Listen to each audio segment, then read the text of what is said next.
cruz se erigiu, dela um dia fugiu, como emblema de vergonha e dor.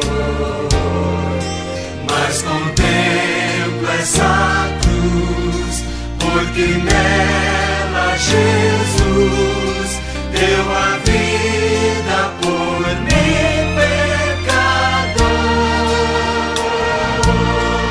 Sim, eu amo a mensagem da cruz. Até morrer eu a vou proclamar. Levarei eu também minha cruz, até por uma coroa trocar. Desde a glória dos céus, o Cordeiro de Deus ao Calvário humilhante baixou. Essa cruz tem pra mim atrativo sem fim, porque nela Jesus me salvou. Sim, eu amo a mensagem da cruz, até morrer eu a vou proclamar. Levarei eu também minha cruz, até por uma coroa trocar. Nessa cruz padeceu e por mim já morreu, meu Jesus, para dar-me perdão. E eu me alegro na cruz, dela vem graça e luz para minha santificação. Sim, eu amo a mensagem da cruz, até morrer eu a vou proclamar. Levarei eu também minha cruz, até por uma coroa trocar. Eu aqui com Jesus, a vergonha da cruz, quero sempre levar e sofrer. Cristo vem me buscar e com Ele no lar uma parte da glória hei de ter. Sim, eu amo a mensagem da cruz, até morrer eu a vou proclamar. Levarei eu também minha cruz, até por uma coroa trocar.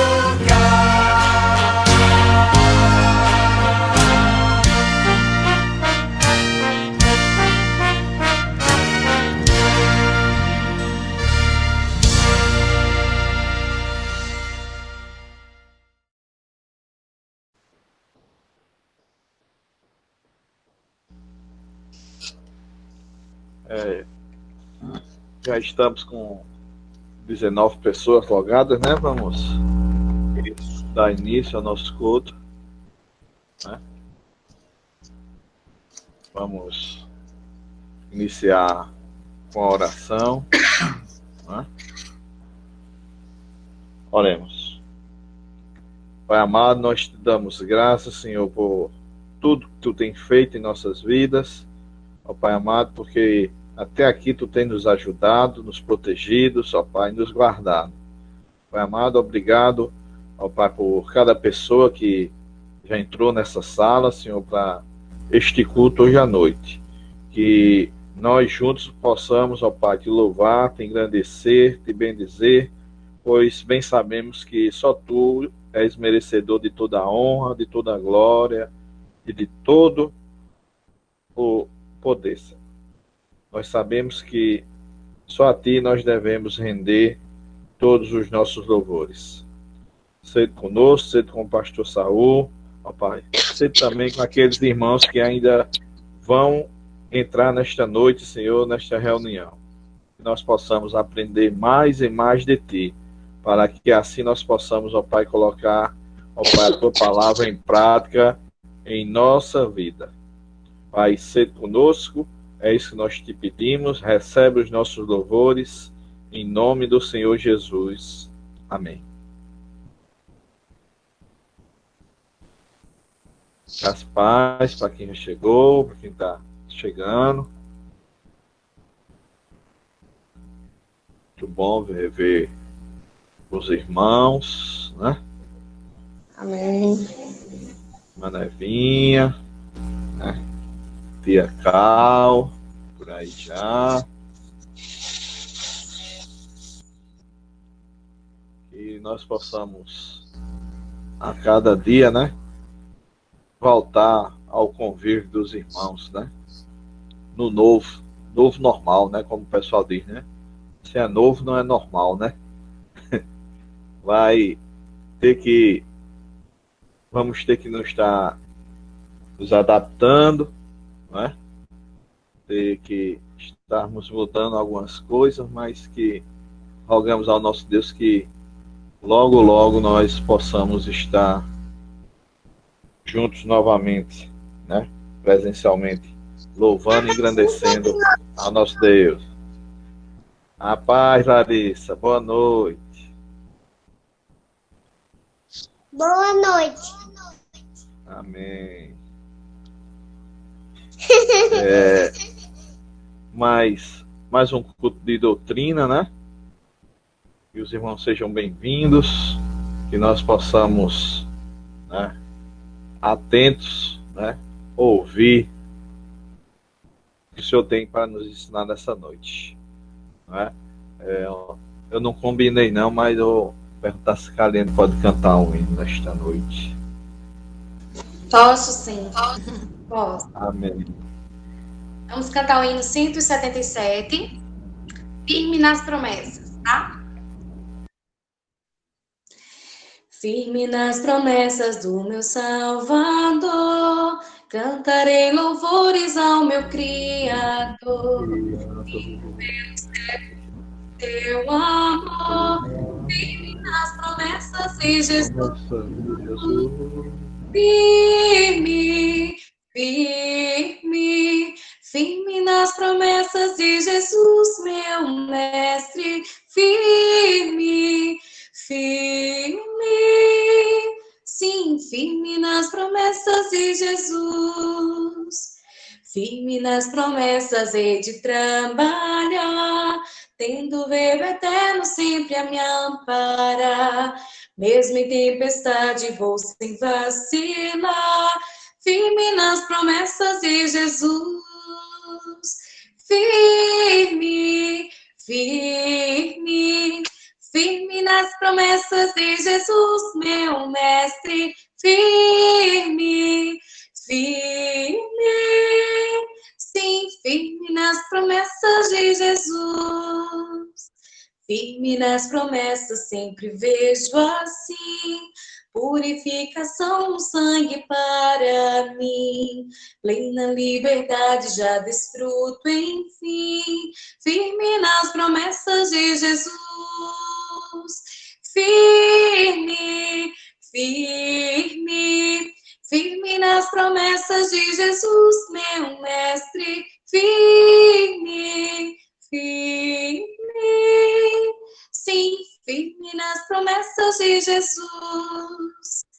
Firme nas promessas do Senhor Jesus, em amor ligado sempre à sua cruz. Cada dia mais me alegro em sua luz, firme nas promessas de Jesus. Firme, firme, firme nas promessas de Jesus, meu mestre. Firme, firme, sim, firme nas promessas de Jesus. Amém. Palavra com Beguinha. Essa música é bem preferida, tia Kalene. Que bom, Nara. Amém. Obrigado, Galene. Nós possamos estarmos firmes nas promessas do Senhor Jesus, né? Sabendo que todas as coisas cooperam para o bem daqueles que amam a Deus, são chamados segundo o seu propósito, né? Vamos ter mais uma palavra de oração. Logo depois da oração, nós vamos passar a palavra para o estudo desta noite com o pastor Saul.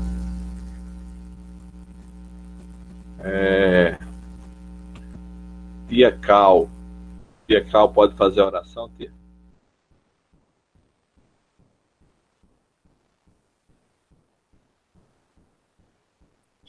Sim, Bega, vamos orar. Amém.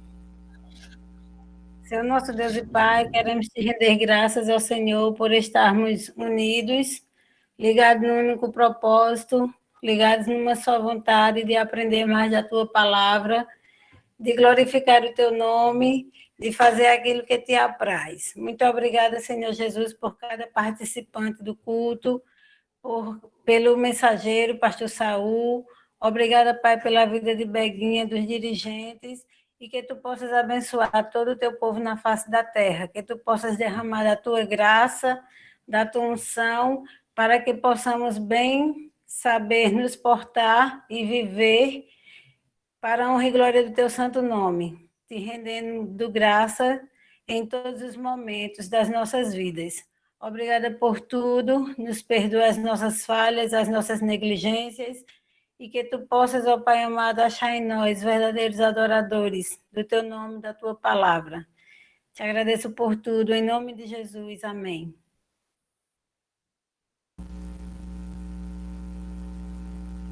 Amém. Obrigado, tia Cal. Pastor Saul. Ok.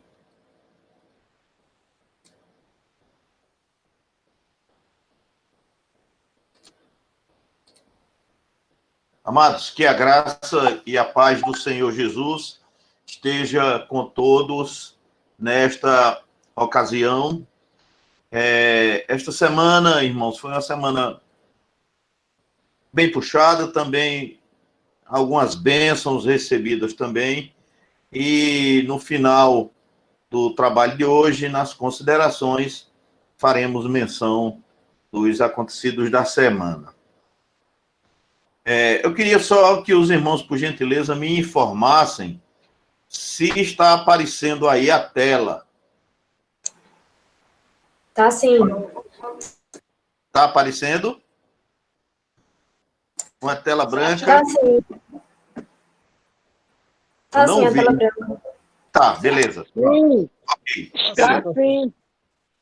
Ótimo. Bem, irmãos, nós estamos estudando o breve catecismo, como já vem ocorrendo há várias semanas, e hoje, mais uma vez, nós vamos abordar um dos assuntos do breve catecismo, que é necessário que os irmãos também leiam a confissão de fé e o catecismo maior para complementar o entendimento do que nós queremos transmitir para os irmãos.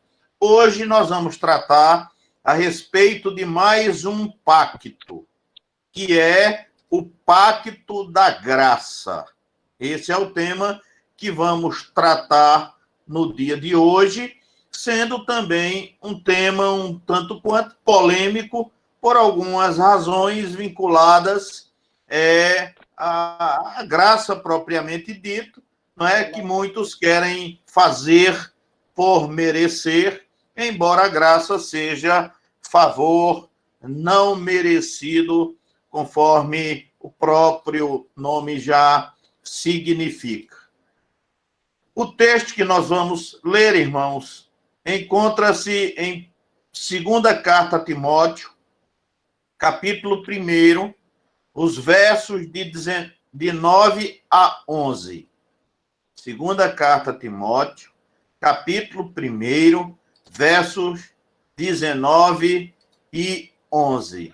Vai aparecer aí na tela. Que nos salvou e nos chamou com santa vocação, não segundo as nossas obras, mas conforme a sua própria determinação e graça, que nos foi dada em Cristo Jesus antes dos tempos eternos, e manifestada agora pelo aparecimento de nosso Senhor Cristo Jesus, do nosso Salvador Cristo Jesus, o qual só destruiu a morte, não só destruiu a morte, como trouxe a luz, a vida e a imortalidade, mediante o Evangelho, para o qual eu fui designado pregador, apóstolo e mestre. Vamos orar mais uma vez, queridos.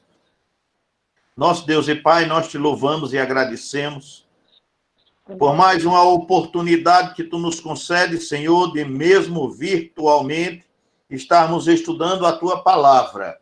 Por isso nós te rogamos que o teu Santo Espírito seja nosso instruidor nesta noite e que nós possamos, Senhor, entender a mensagem que tu queres trazer aos nossos corações. Nós te rogamos e pedimos no nome de Jesus. Amém. Irmãos, estamos estudando ainda dentro da pergunta de número 20. Deixou Deus todo gênero humano perecer no estado de pecado e miséria?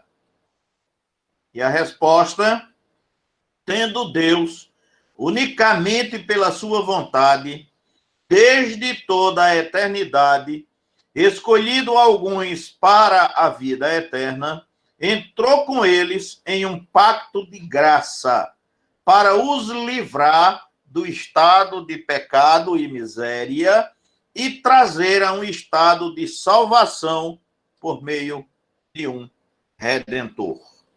Temos aí, irmãos, os textos que servem de base para esta afirmação, lembrando que você terá um número muito maior de referências se você procurar o assunto também na confissão de fé e no catecismo maior, como forma de ampliar o seu conhecimento. Muito bem. Vamos considerar o que é um pacto. O que a Bíblia ensina a respeito do pacto. O que é um pacto? Um pacto é um acordo entre duas ou mais pessoas. Este conceito identifica vários acordos contratuais descritos na Bíblia. Embora o conceito fundamental do pacto seja relativamente fácil de definir no âmbito mais generalizado, na verdade, quando tratamos de pactos bíblicos, muitas vezes não é assim tão fácil a sua definição, uma vez que se aplica a diferentes tipos de pactos registrados na Bíblia. Existem, irmãos, contratos bilaterais, pactos do homem e também pactos de Deus. E nós precisamos entender cada um desses pactos para que possamos ter uma compreensão melhor a respeito do pacto da graça.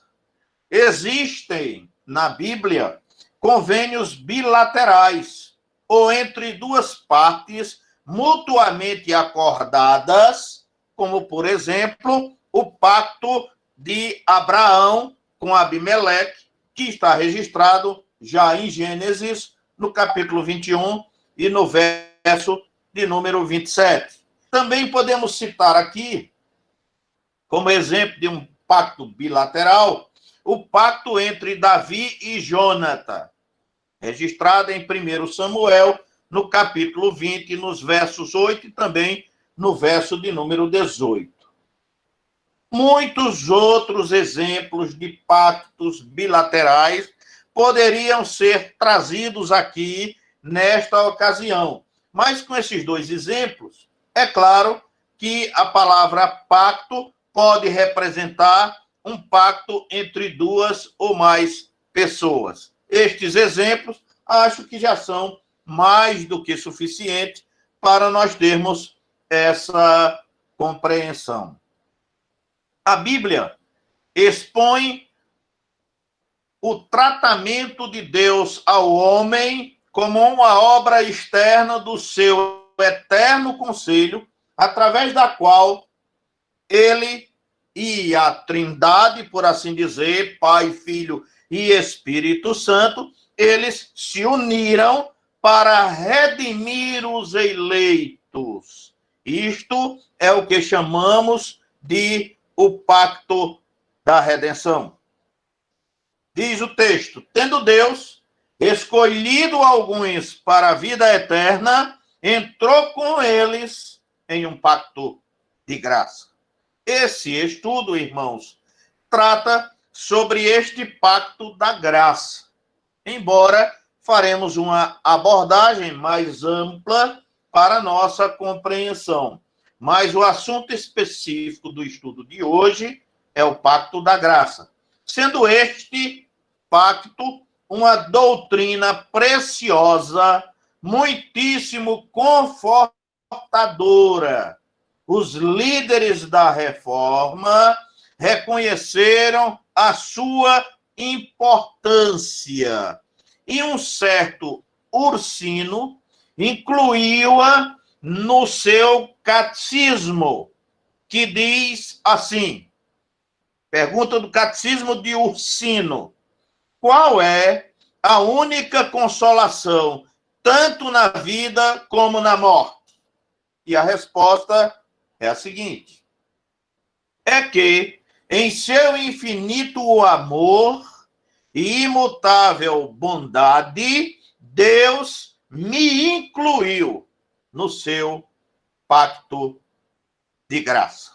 Portanto, irmãos, o pacto da graça é o nosso tema do estudo de hoje. Como disse, vamos analisar no primeiro ponto do estudo de hoje os pactos que nós encontramos na Bíblia. Vamos mencionar vários pactos encontrados na Bíblia que devemos conhecer para saber diferenciar todos estes pactos com o pacto da graça. Bem, já me referi a respeito de pactos bilaterais entre os homens. Pactos bilaterais entre homens. É o primeiro subtópico que vamos abordar. Um pacto ou aliança é um acordo estabelecido entre duas ou mais partes, conforme já falei, no qual estão envolvidos os elementos essenciais, como, por exemplo, exigências, promessas, benefícios, obrigações mútuas, objetivando o companheirismo, a amizade, a cooperação e a segurança, entre outros itens que também são objetivos. A Bíblia menciona muitos e os mais diversos pactos, os que foram firmados entre homens com características especiais. Poderemos citar, por exemplo, o pacto de Isaac e Abimeleque, em Gênesis capítulo 26. O pacto de Jacó e Labão, em Gênesis no capítulo 31.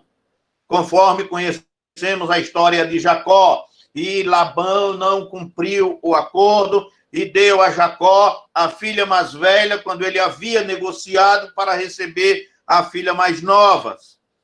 O pacto de Jonatas e Davi, conforme registrado em 1 Samuel, no capítulo 18. O pacto de Davi e Abner, registrado no segundo livro de Samuel, no capítulo 3, e assim sucessivamente.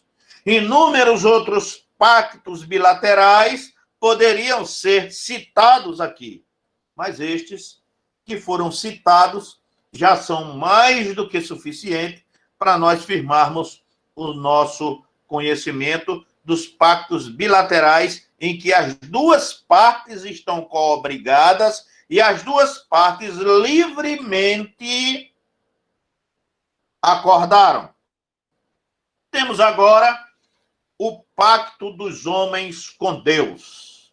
Pactos dos homens com Deus. São os muitos e diferentes pactos que o povo de Israel e os seus líderes fizeram com Deus. Eu, irmãos, particularmente, acho até que não é propriamente um pacto, embora eles tenham denominado assim. Eu acho que é uma promessa. É como os pactos que nós fazemos hoje. Quando nos comprometemos, eu comprometo-me diante de Deus que vou fazer isso, isso e isso. Isso é um pacto. Na verdade, para mim é uma promessa.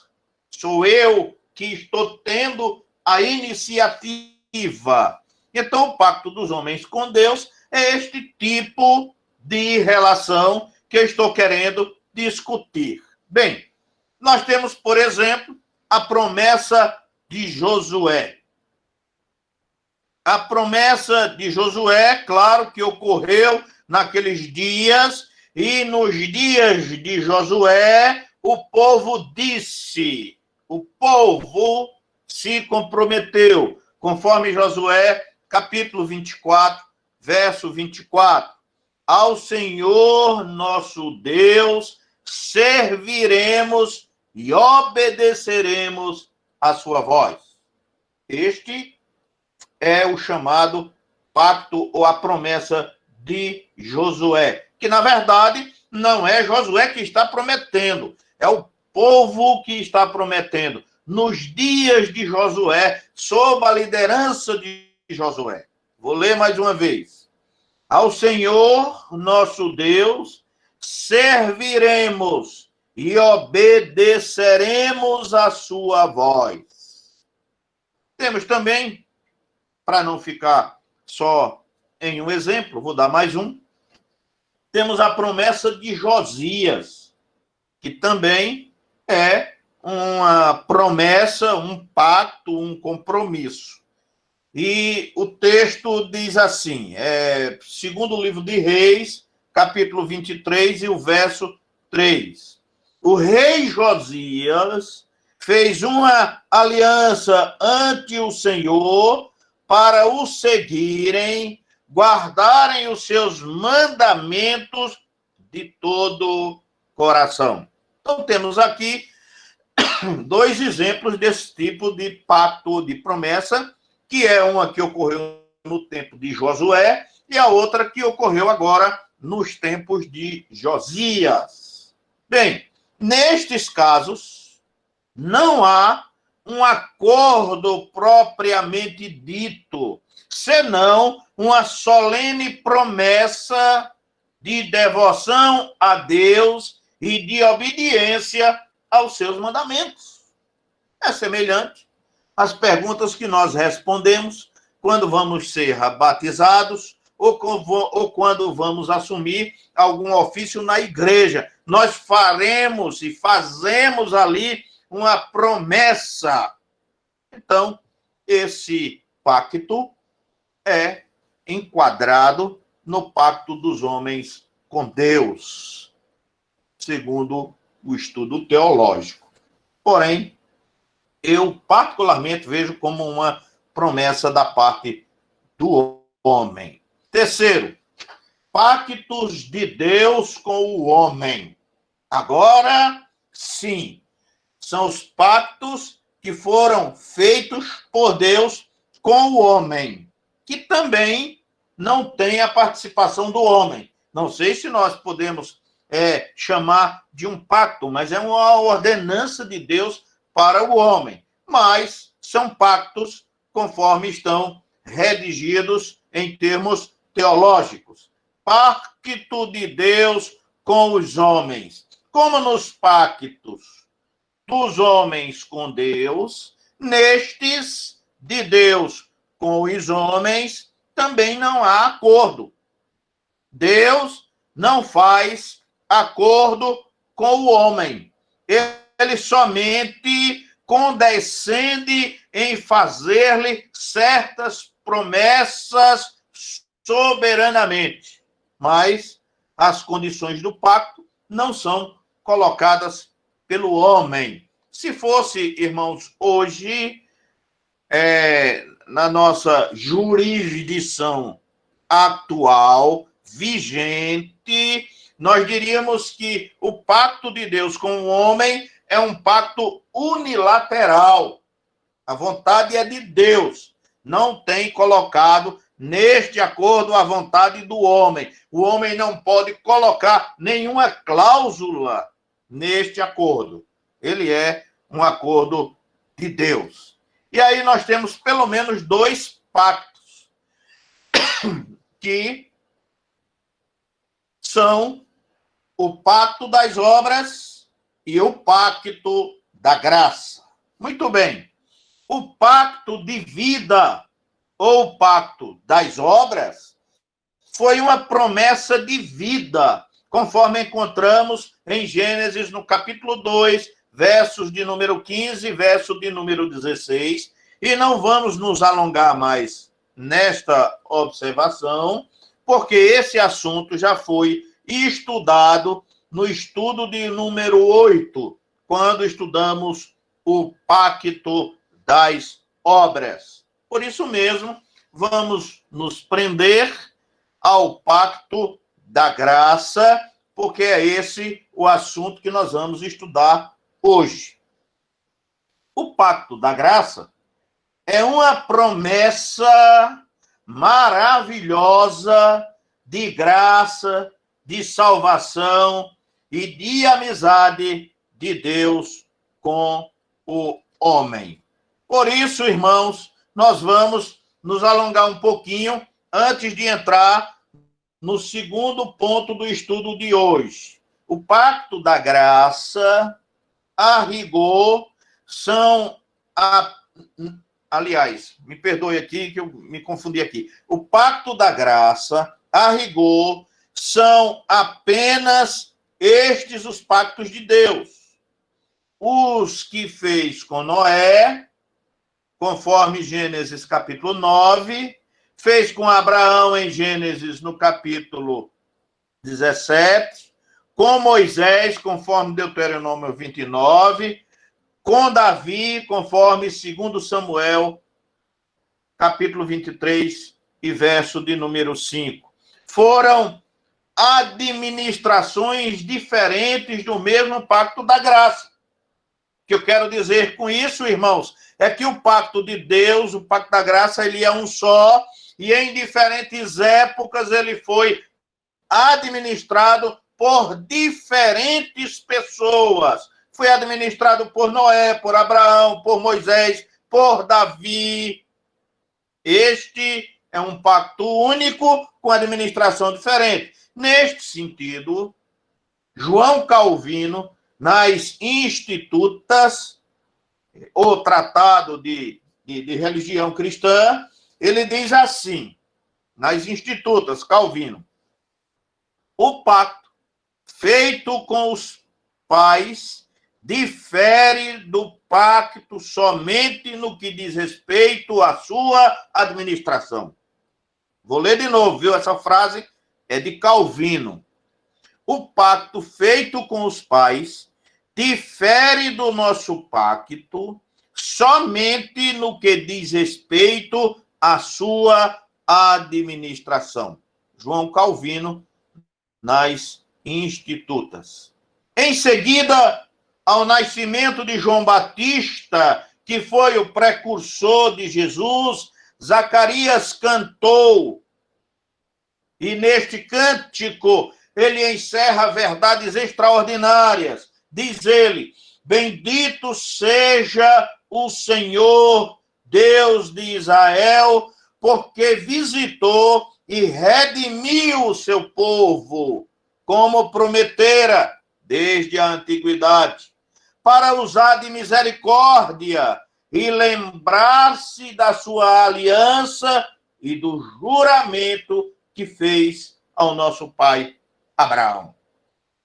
Aqui, Zacarias está falando do pacto que Deus fez com Abraão, que confirmou a Abraão que é um pacto só, e que agora está se cumprindo diante dele, com o menino que está sendo apresentado diante dele, e com a revelação de Deus dizendo que aquele é o Salvador, o mediador, aquele que veio para nos resgatar. Você pode ler isso em Lucas, no capítulo 1, a partir do verso de número 67, e versos seguintes, você vai ter toda essa história. Também Paulo, em Gálatas, no capítulo 3, no verso 16, ele diz assim: as promessas foram feitas a Abraão e ao seu descendente, que é Cristo.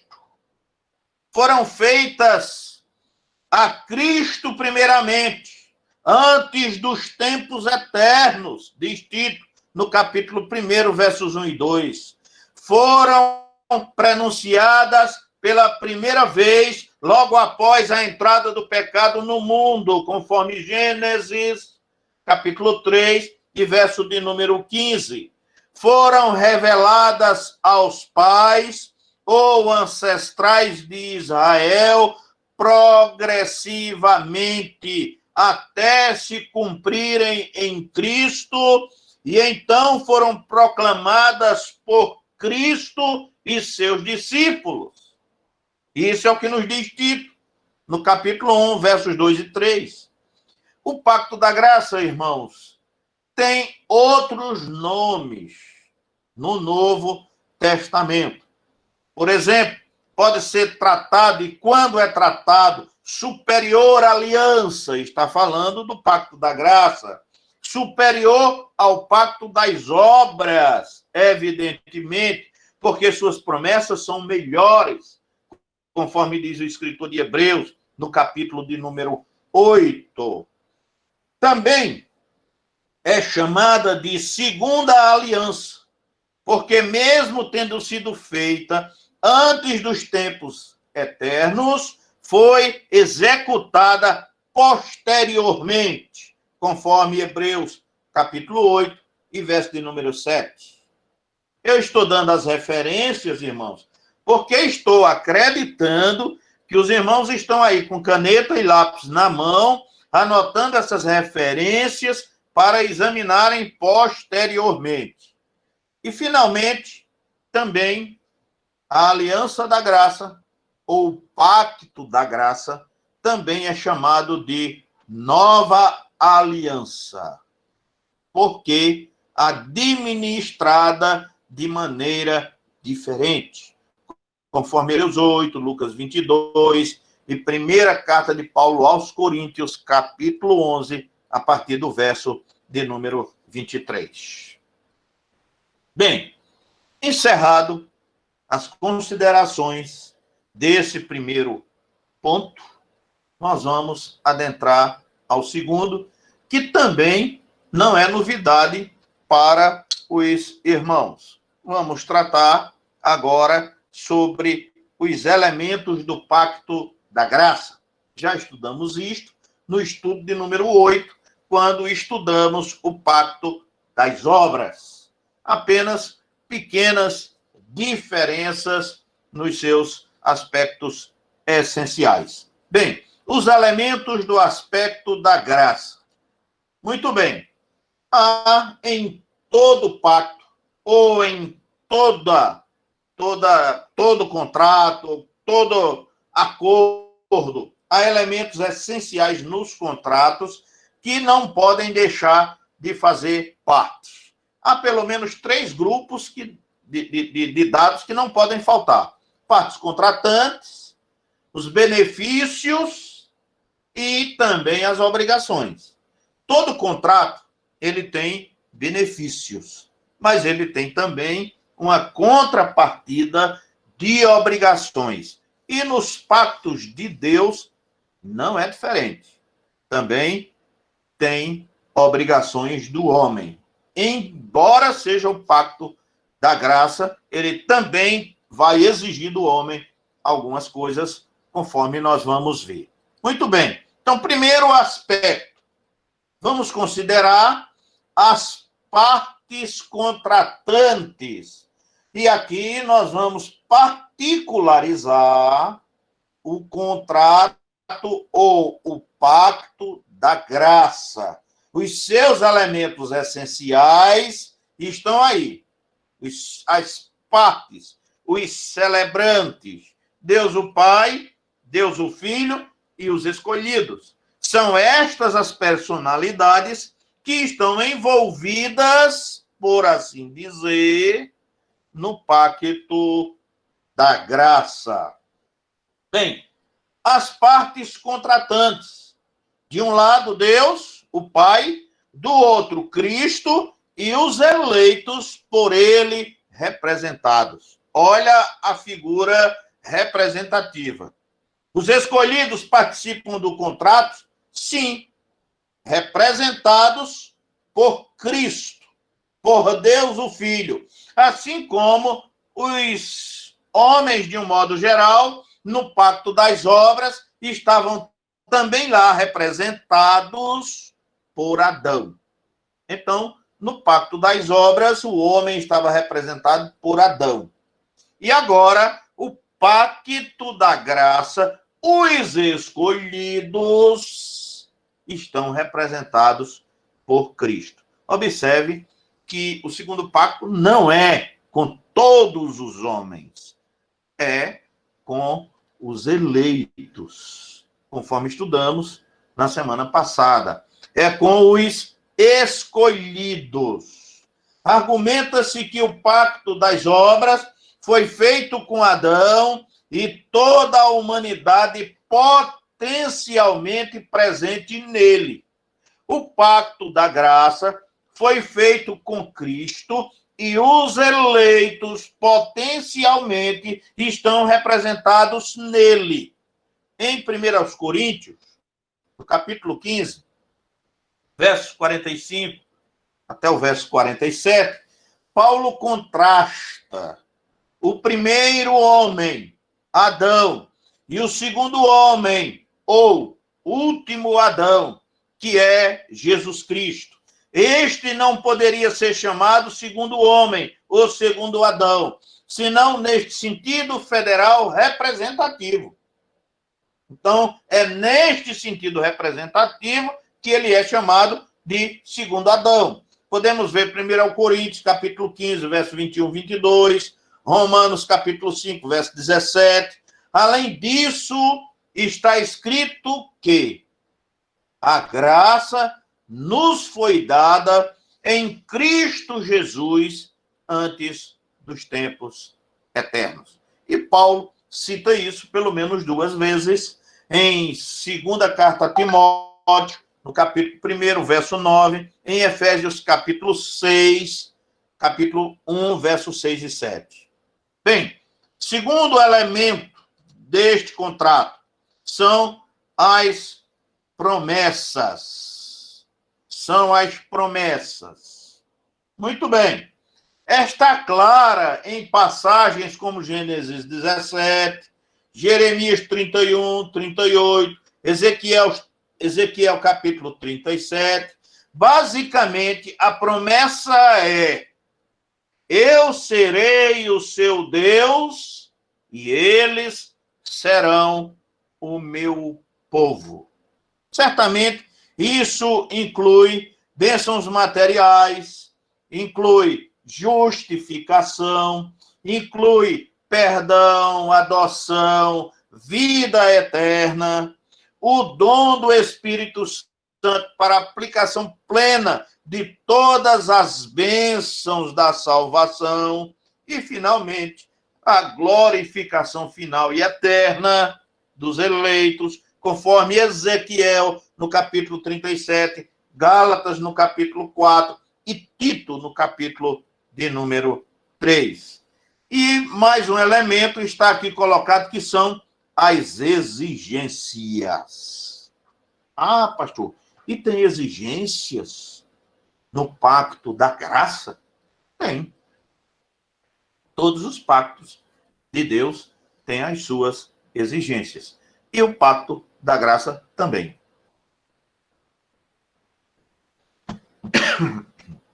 No pacto das obras, a vida foi prometida com a condição de perfeita obediência da parte do homem, que, como já vimos, não cumpriu esta condição e, portanto, quebrou o pacto e caiu do estado em que estava para o estado de abandono e de miséria. E agora o segundo pacto o está resgatando. Portanto, no pacto da graça, a condição ainda é a perfeita obediência. Porém, em Cristo. Vou repetir. No pacto da graça, a condição ainda é a perfeita obediência. Porém, com um diferencial: em Cristo Jesus. Aqui, irmãos, nós podemos entender claramente que Cristo é o mediador deste pacto e, como já disse, o nosso representante. Sua obra foi perfeita, ele cumpriu todas as exigências da lei de Deus e pagou por nós a pena máxima que nos foi imposta por causa dos nossos pecados, morrendo em nosso lugar ali naquela cruz.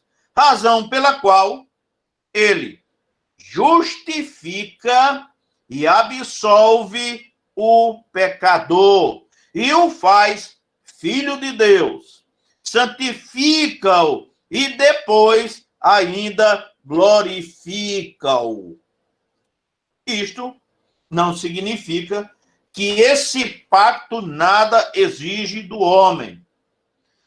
Não exige nada de caráter meritório e nada que o homem possa fazer por si mesmo. Não há nada, absolutamente, que o homem possa fazer por si mesmo neste sentido. Aliás, Deus promete dar ao homem tudo o que exige. Vou repetir. Deus promete dar ao homem tudo o que exige. E essa é a razão da oração de Agostinho, que diz o seguinte: veja que interessante essa oração de Agostinho. Ele diz assim: Senhor, dê o que exiges, e então exija o que quiser. Vou repetir, viu, irmãos?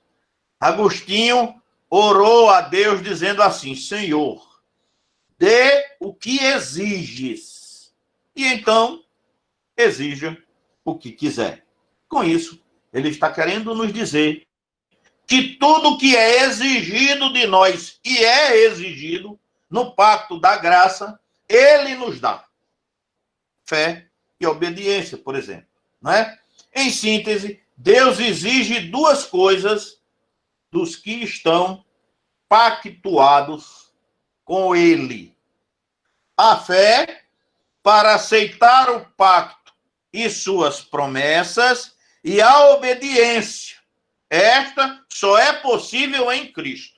Ou seja, com a ajuda de Cristo, por sua palavra e pelo Espírito Santo.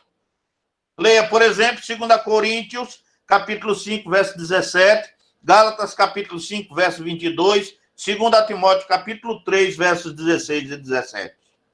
Portanto, irmãos, aquela questão que a gente escuta tanto aí, que diz, você se converteu, mas precisa ser batizado com o Espírito Santo. Você se converteu, mas você não tem o Espírito Santo ainda. Isso é conversa. Ninguém se converte se não tiver o Espírito Santo. Agora, você pode encher-se do Espírito Santo. Isso aí é outro aspecto.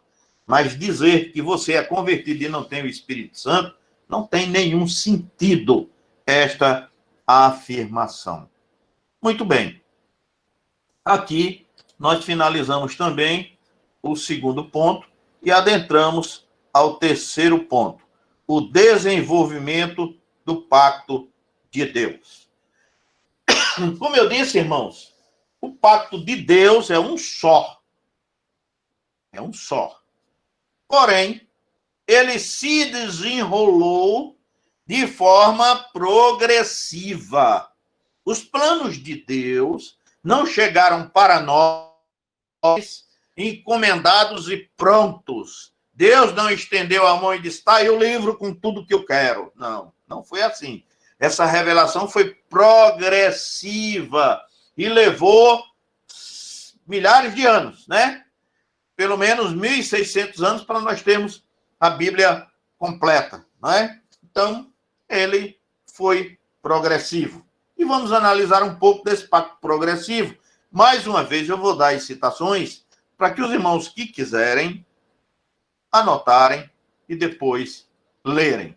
Então, Deus se revela a seu povo de forma progressiva, conforme afirmei. Então, tem o pacto de Adão, ou o chamado pacto do princípio. Gênesis 3, Romanos 8, 1 Timóteo, capítulo 2, trata desta questão. Noé, o chamado pacto da preservação, também você pode verificar. Aí, Abraão, o pacto da promessa, Gênesis 15, Romanos 4, Gálatas 3. Moisés, o pacto da lei. Davi, o pacto do reino. Você encontra muitos versículos, muito texto. 2 Samuel, capítulo 7. Mateus, capítulo 1. Lucas, capítulo 1. João, capítulo 7. E assim sucessivamente. E, finalmente, Cristo, que é o chamado o novo pacto. Este é a última interação que nós temos e a mais perfeita interação de Deus com o seu povo. Então, Deuteronômio capítulo 30, Ezequiel 36, Jeremias 31, Lucas 22, Hebreus 8, Hebreus 10, Romanos 4, Romanos 9, Efésios capítulo 2, Colossenses capítulo 2, e assim sucessivamente. Nós temos um sem número de citações que reafirmam essa questão para nós. Amados, o pecado de Israel acabou resultando na expulsão do povo da terra prometida, como Deus os havia avisado em seu pacto. Deuteronômio, capítulo de número 28. Embora Israel tenha falhado em suas responsabilidades pactuais, a promessa de redenção para eles e toda a humanidade não falhou, pois repousa na graça soberana de Deus. Através de Moisés e dos profetas, Deus disse ao povo que estabeleceria uma nova aliança com eles. Deuteronômio 30, Ezequiel 36, Jeremias 31, Jeremias 32, 33. Estou citando só o capítulo aqui, certo, irmãos? Para não ficar muito moroso. Esta nova aliança foi formalmente inaugurada pelo Senhor Jesus Cristo no que é comumente chamado de ceia do Senhor.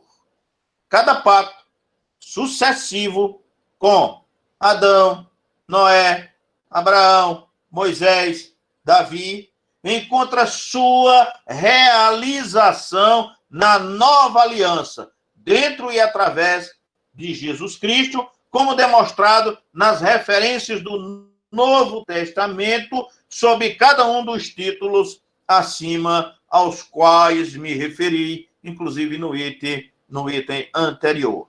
A velha aliança, com suas profecias e sombras, agora deu lugar à nova aliança, com sua realização e realidade absoluta implementada na vida dos seres humanos, notadamente dos escolhidos, chamados por Deus, recolhidos por Deus, assistidos por Deus e salvos por Deus. Quarto aspecto.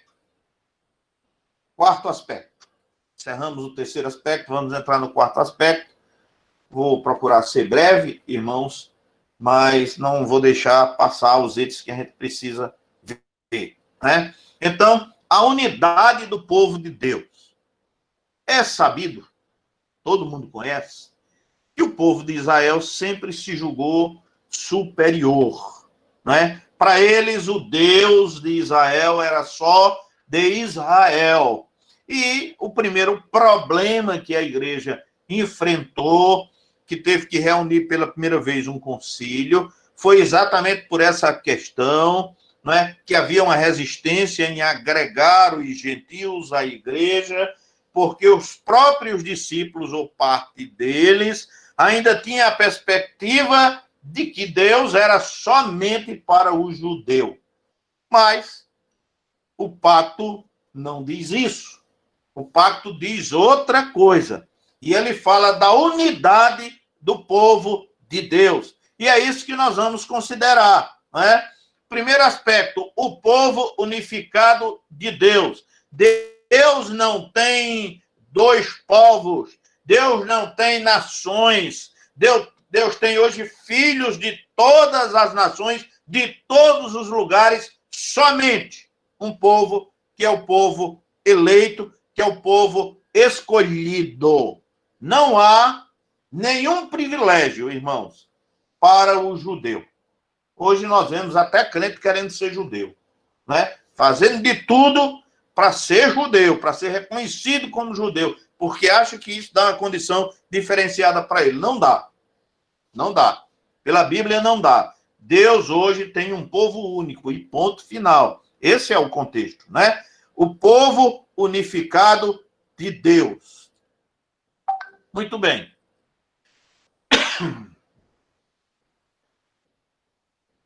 O povo unificado de Deus, dentro dessa perspectiva, nós queremos deixar claro para os irmãos que a igreja do Novo Testamento é o novo Israel espiritual de Deus, ou é o novo Israel de Deus. Então, hoje, o povo de Deus é a sua igreja, independente da nacionalidade.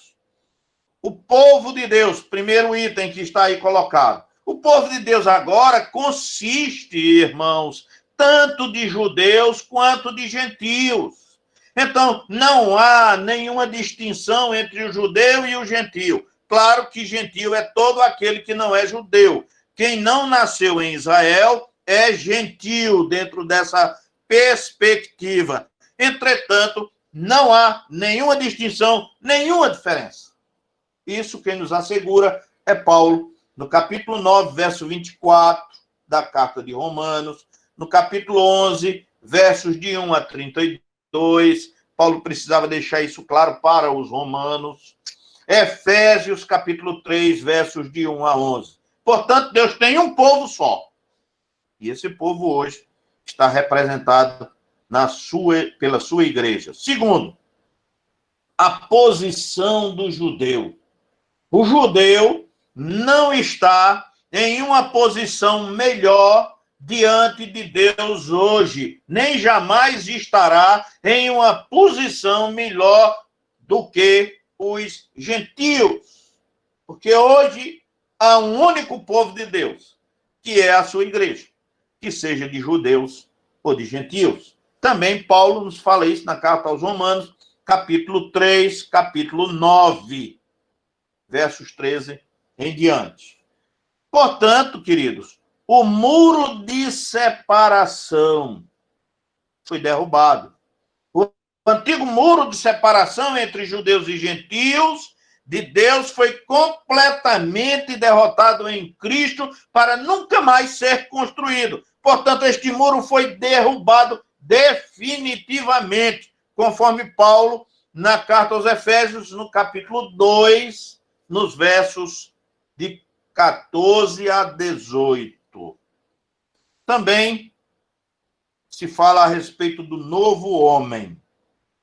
Deus fez agora um novo homem, um rebanho só, constituído de judeus e gentios, pessoas de todas as nações, pessoas constituídas pela sua igreja, pessoas que foram redimidas, que foram lavadas, que foram tiradas do mundo para servirem a Deus. Nesse sentido, Paulo fala na carta aos Efésios, capítulo 2, e João Evangelista, no capítulo de número 10. Quinto,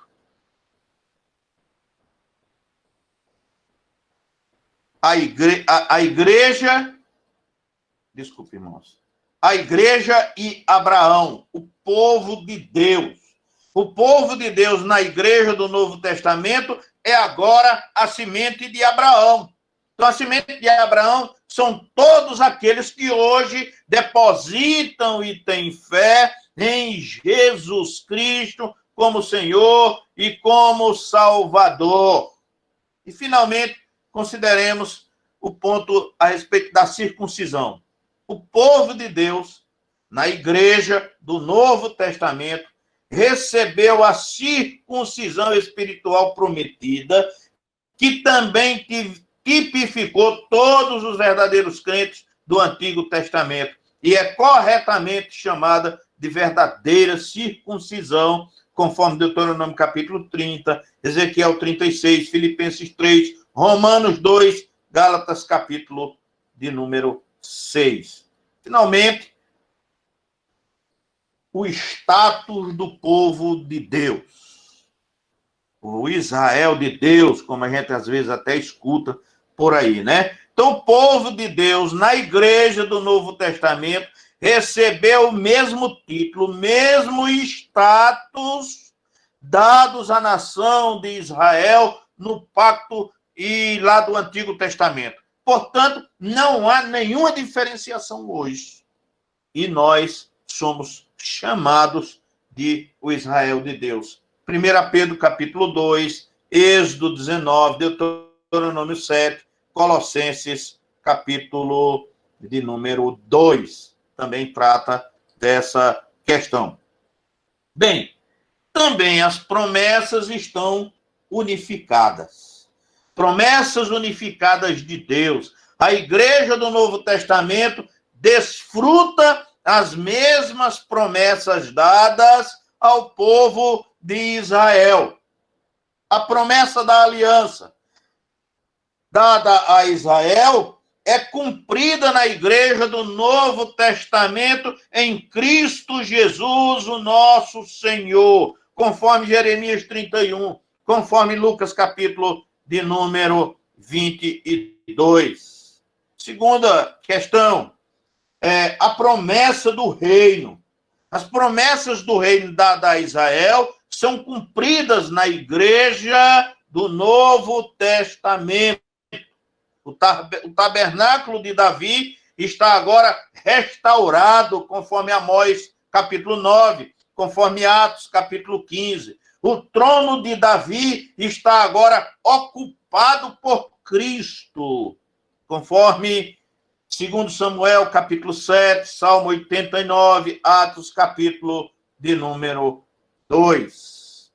As Escrituras do Antigo Testamento, dadas à nação de Israel, são agora também dadas à Igreja do Novo Testamento como regra de fé. Portanto, o Antigo Testamento não é só para o judeu, é também para nós hoje, como Igreja do Senhor Jesus. Neste sentido, o apóstolo Paulo nos fala na sua segunda carta a Timóteo, capítulo 3, Romanos, capítulo 7, Efésios, capítulo 6 e Tiago, no capítulo 2, versos de 1 até o verso de número 13. E o plano de salvação? Não há dois planos de salvação. Há apenas um plano de salvação ao longo de toda a história do homem. Após a queda, a salvação pela fé em Jesus Cristo, conforme João capítulo 14, capítulo 3 e capítulo 9. E, finalmente, irmãos, o propósito unificado de Deus. Há apenas um propósito para o povo da aliança de Deus de todos os tempos. Conforme Romanos capítulo 4, a partir do verso 9, Efésios capítulo 2, a partir do verso de número 11. Deus não tem um propósito e destino distintos para os judeus e outro propósito distinto e destino para a Igreja do Novo Testamento.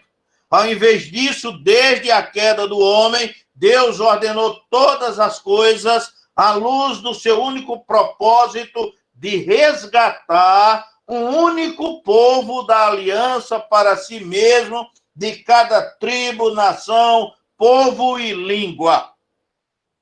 Não há outra maneira, não há outra forma.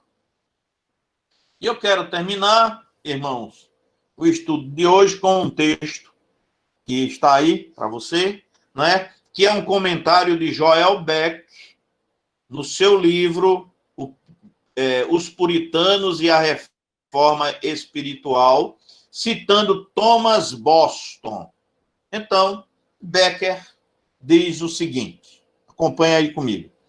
O pacto da graça destina-se apenas aos escolhidos e refere-se à resposta divina à ruptura humana do pacto de obras. Ele usa os termos pacto da redenção e pacto da graça para nomear ambos os lados do pacto. Boston não acreditava que o pacto da redenção estava separado do pacto de obras. Um pacto dentro do pacto, como alguns teólogos haviam ensinado. Assim, como no pacto de obras, há duas partes desta aliança, Deus, o Pai, representando a parte ofendida, e Cristo, o segundo ou último Adão, representando os escolhidos. Muito bem, queridos. Então, nós finalizamos aqui esse estudo de hoje. E aqui, né, aquelas perguntinhas, né, tem um quiz aí, né? Um case aí, eu já mandei para Clibanês, ele está nos assessorando e fazendo, nem assessorando, ele está fazendo. Eu mando para ele as perguntas e ele faz o todo, né?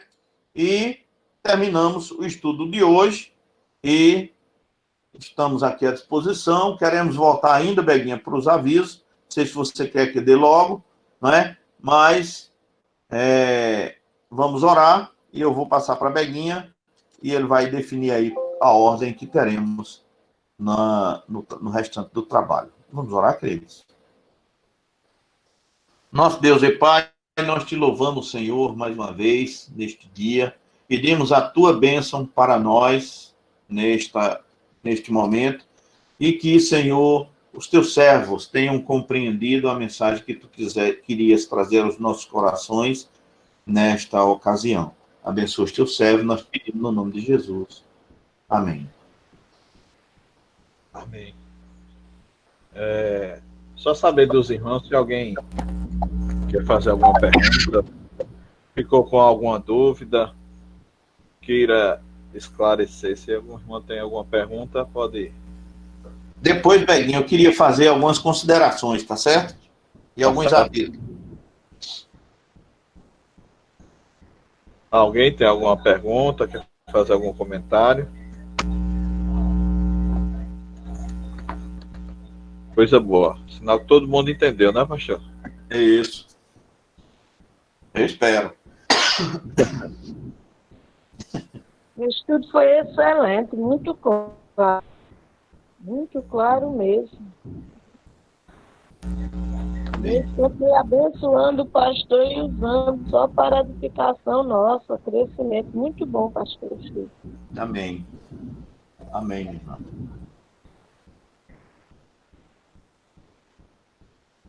Amém. Se não tem perguntas, não tem mais nenhuma colocação para ser feita, vamos devolver a palavra ao pastor, que tem alguns avisos, né?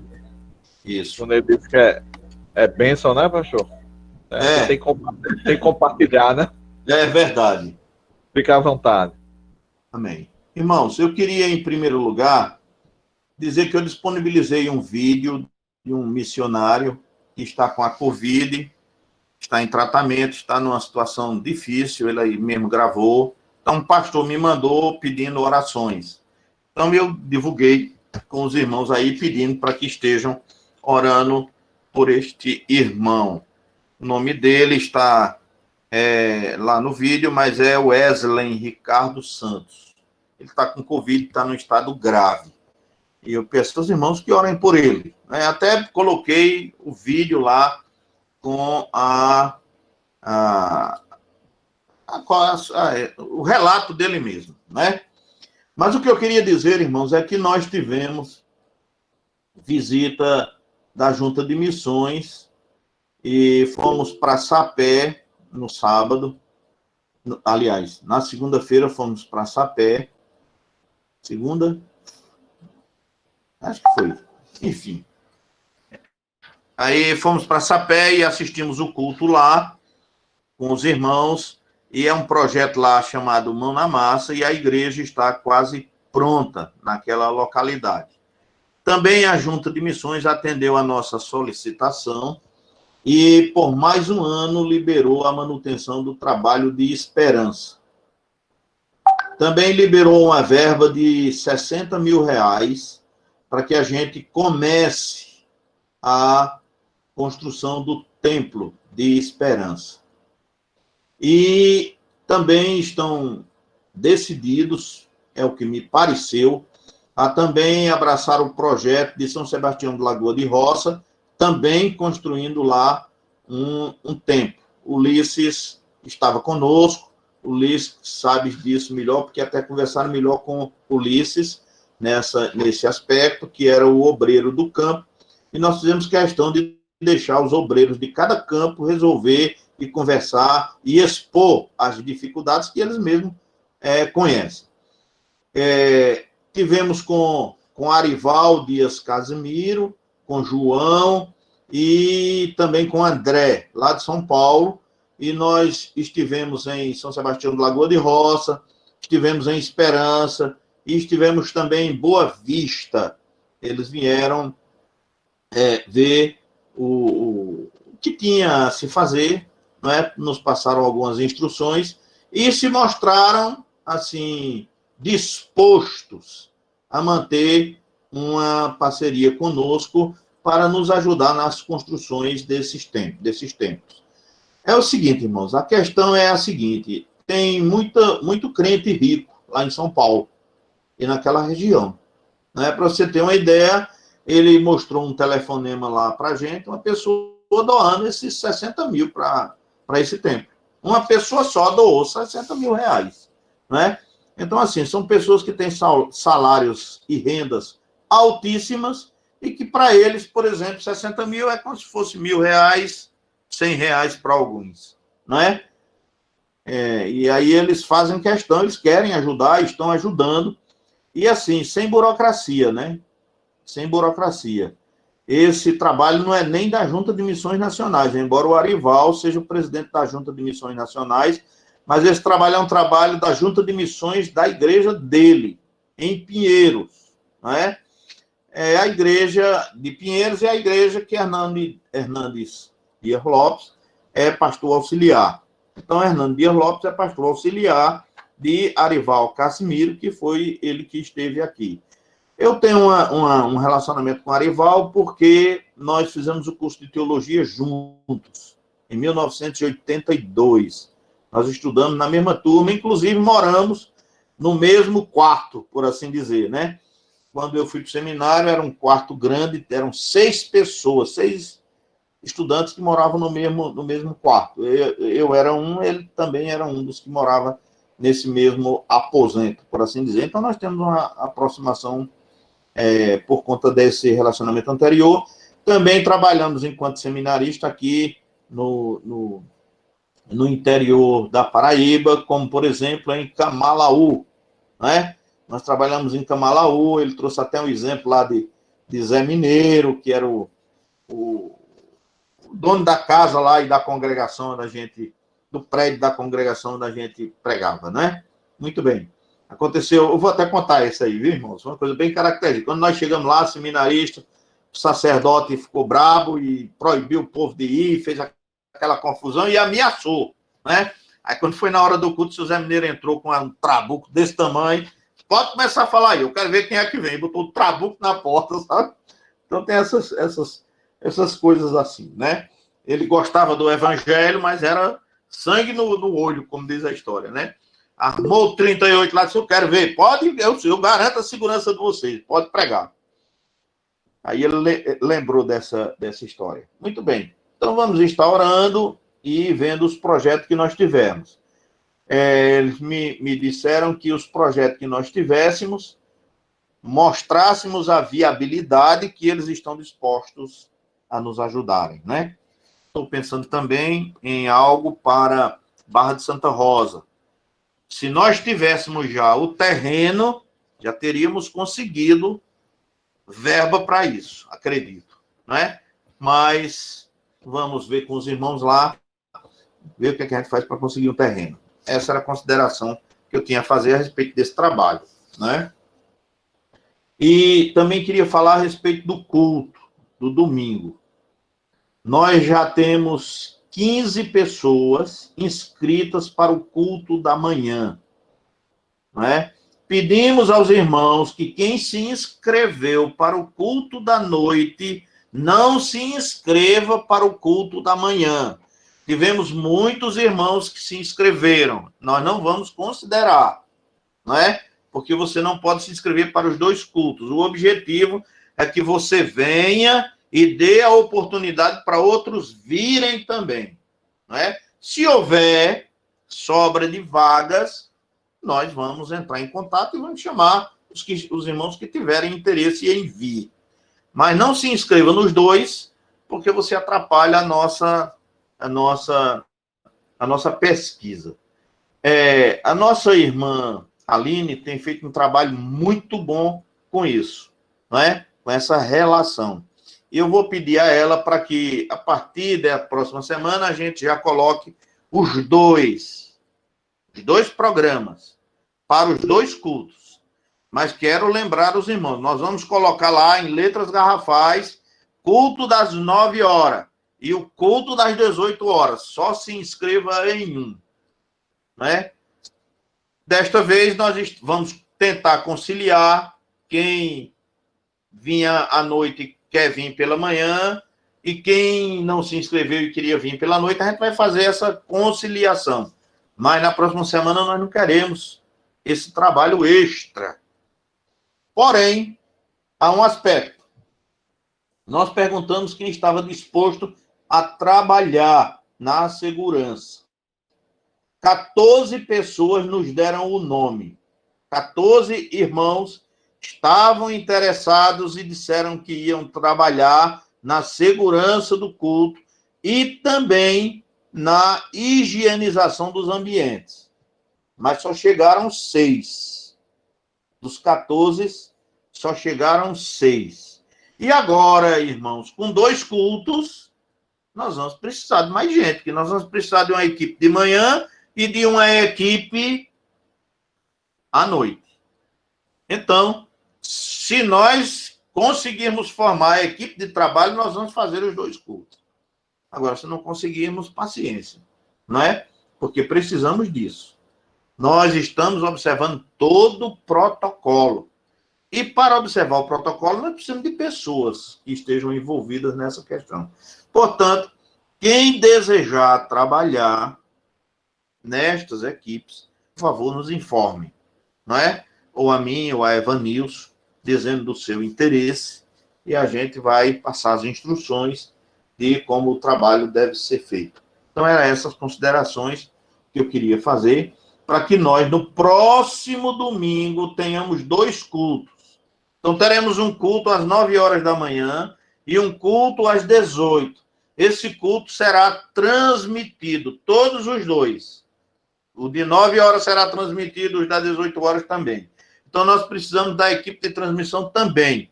Quero dizer que o Otto tem feito um bom trabalho neste sentido, não é? E nós agradecemos a sua disposição. Libanês, também Beguinha, não é? Samuel, que estiveram lá também nos ajudando neste aspecto da transmissão do culto. Então, queremos transmitir o culto da manhã e transmitir o culto da tarde. Então, vamos precisar de equipe suficiente para isso, não é? Então, quem tiver disponibilidade, por favor, nos avise. Desculpa aí, eu tomei muito tempo, não é? Mas está com você, Beguinha.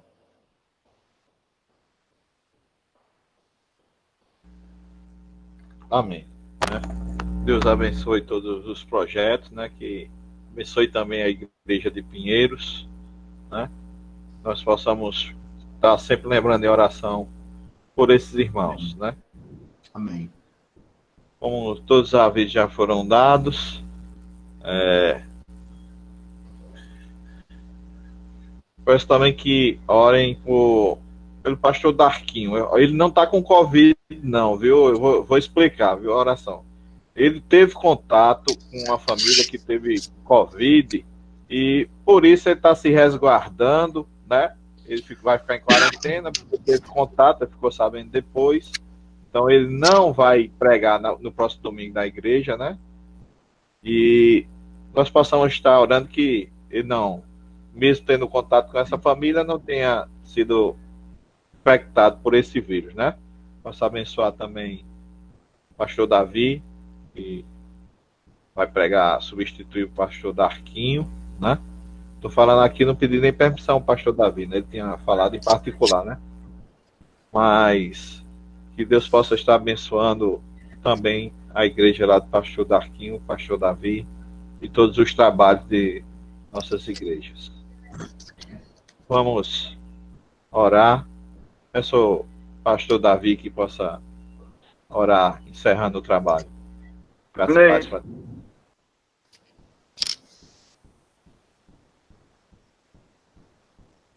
Amém.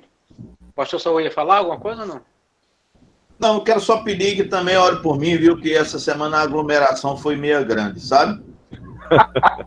E nós tivemos com gente de todo canto, né? De São Paulo, porque o Mão na Massa é gente de todo canto, sabe? Sergipe. E, querendo ou não, você está no meio de uma construção, está no meio de muita gente, né? Então, orem por mim também, pelo reverendo Robson, por Ulisses, André, que nós estivemos lá e, querendo ou não, a aglomeração foi grande, né? Foi grande. Pastor Davi, Sim. eu queria só dar uma aviso antes, é Ulisses. Certo, meu irmão? É convidar quem quiser participar no próximo dia 26 de setembro, a Igreja Presbiteriana Lagoa de Rosa está organizando um encontro de casais. Então, quem quiser participar, pode me procurar no meu WhatsApp, certo? Para quem não é membro da nossa igreja, a taxa de inscrição é R$30. Vai ser Marcelo da Galinha. O estudante vai ser pastor Robson e Dorinha Ramalho. Então, quem quiser participar, namorado, noivo, casado, as inscrições se encerram no próximo domingo. Ok? Ok. Beleza. Vamos orar. Maravilhoso e bondoso Deus, nós queremos te render graças por mais um dia que o Senhor nos deu, por mais uma oportunidade que o Senhor nos concedeu de estarmos reunidos aqui dessa forma mesmo, de forma eletrônica, para estudarmos a Tua palavra e aprendermos mais do Senhor. Portanto, ó Deus, nós somos muito gratos por isso. Queremos, Senhor Deus, em nome de Jesus, de forma muito especial, pedir pela vida do pastor Daquinho, e da sua esposa, e também do seu sogro, a sua sogra, aquelas pessoas que estiveram em contato com os seus familiares que estão, infelizmente, com esse vírus. E que o Senhor, em nome de Jesus, como médico dos médicos, como o Jeová Rafá, cure, Senhor Deus, essas pessoas, livre-os de todo mal, que em nome de Jesus eles possam, Senhor Deus, terem recuperação e assim possam contar o seu testemunho, Deus, do milagre nas suas vidas. Te peço também pela vida do pastor Saul e de todos os irmãos pastores que estiveram naquela comissão, analisando os campos e vendo as possibilidades de construções de templos e de ofertas para aqueles lugares específicos, mas a nossa oração ao Senhor é pedindo que também o Senhor os proteja desse vírus e que no fim de tudo o seu nome seja glorificado por cada um de nós. Pedimos também, Senhor Deus, por todas as programações da nossa igreja, o domingo pela manhã, o domingo à noite e durante a semana, que o Senhor seja glorificado, exaltado e que nós, como teu povo, sejamos abençoados. Nos concede, ó Deus, a bênção de uma noite em paz, pois assim nós te oramos em nome de Jesus. Amém. Amém. Amém. Amém. Que Boa Deus noite, abençoe querido. a Deus todos. nos abençoe. Deus abençoe a todos em nome de Jesus. Deus abençoe a todos, em nome de Jesus.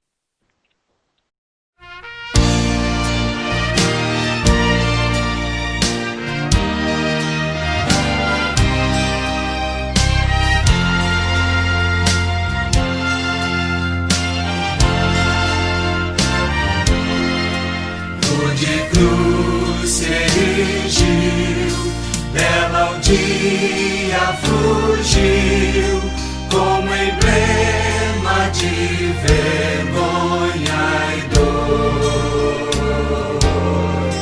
Mas contempla essa cruz, porque nela Jesus deu a vida por mim, pecador.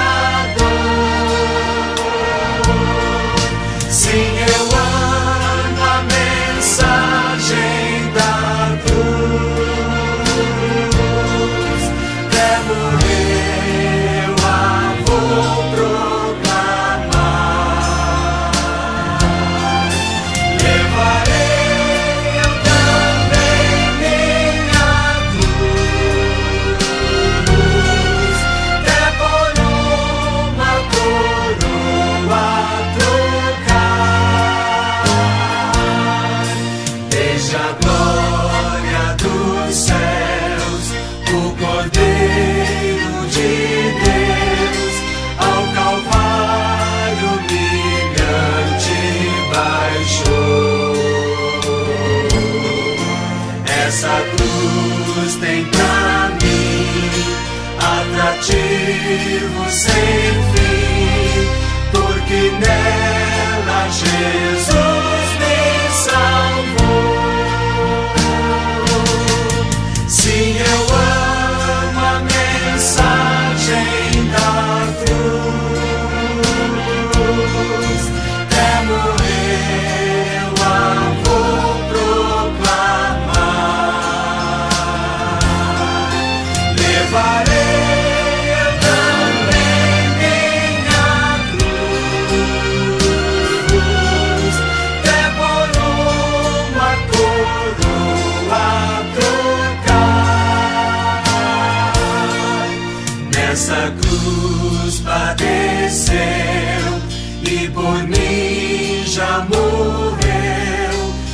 Jesus para dar-me perdão.